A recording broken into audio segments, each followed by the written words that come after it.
میرے हुजूर की तो कोई बहन नहीं थी, लेकिन जब हजरत हलीमा सादिया के यहाँ हुजूर गए तो वहाँ हुजूर की एक रजाई बहन का तज़किरा मिलता है जो हुजूर को लोरियां देती थी। नाम शीमा था।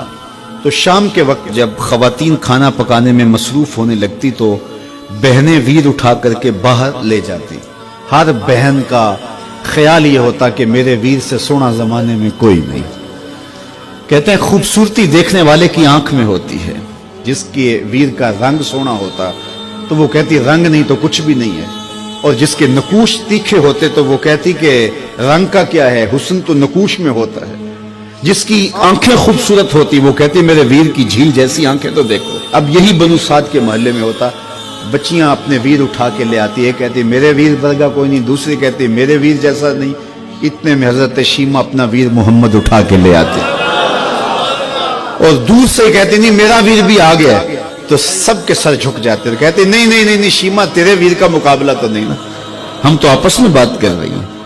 और फिर जब किसी बहन के वीर को मुतफिका तौर पे सारी कह दें कि तेरा वीर ही सोना है, तो फिर उसका फख्र तदीदनी हो ना, फिर उनका ज़ौक़ आसमान को छूने लगता।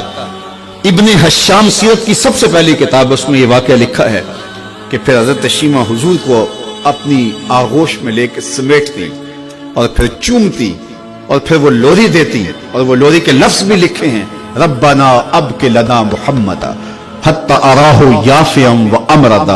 अल्लाह मेरे वीर मोहम्मद को सलामत रखना। आज ये पालने में बच्चों का सरदार है, कल वो लम्हे आए जवानों का भी सरदार हो। और फिर झूम जाती और क्या खुशी उनकी दीतनी होती। और फिर वो मंजर भी आया कि हुजूर अलैहिस्सलातु वस्सलाम मक्के चले गए और ये जवान हुई और फिर उनकी शादी किसी कबीले में हो गई। आका करीम ने ऐलान नबुव्वत किया, 13 साल का वक्त कटा और फिर हुजूर मदीना शरीफ चले गए। जब गज़ावात का सिलसिला शुरू हुआ तो जिस कबीले में शीमा का निकाह हुआ था उस कबीले में मुसलमानों के साथ टकराव हुआ तो अल्लाह ने मुसलमानों को फतह अता कर दी। तो इस कबीले के लोग कैदी होके हुजूर अलैहिस्सलातु वस्सलाम के गुलामों के हाथों गिरफ्तार हैं। तो ये अपने कैदियों को छुड़ाने के लिए कबीले के सरदार एक एक घर से फिदिये के लिए रकम जमा कर रहे हैं। चलते चलते शीमा के घर भी पहुंचे जो कि एक उम्र का हिस्सा गुजार चुकी थी, और जाके कहा कि इतना हिस्सा आपका भी आता है। कहा किस लिए? कहा वो जो लड़ाई हुई है इतने हमारे बंदे गिरफ्तार हो गए तो उनको छुड़ाना है। तो चलते चलते बातों में किसी के लबों पे हुजूर का नाम आ गया। तो शीमा ने कहा अच्छा उन्होंने तुम्हारे लोग पकड़े? कहा हाँ। तो कहा फिर तुम रकम इकट्ठी न करो, मुझे साथ ले चलो। उन्होंने कहा तुझे साथ ले चले? कहा तुम नहीं जानती वो मेरा वीर लगता है, वो मेरा भाई लगता है। कौम के सरदारों के साथ हजरत शीमा हुजूर के नूरी खेमों की जानब जा रही हैं और सहाबा नंगी तलवारों से पहरा दे रहे। ये मक्की दौर तो था नहीं, ये मदनी दौर था। और शीमा कौम के सरदारों के लेके जब आगे बढ़ने लगी ना तो सहाबा ने तलवारें सौंप दी। रुक जा ए देहाती औरत, जानते नहीं आगे पूछा रसूल है, आगे बगैर इज़्न के जिब्रील भी नहीं जा सकते, तुम कौन हो?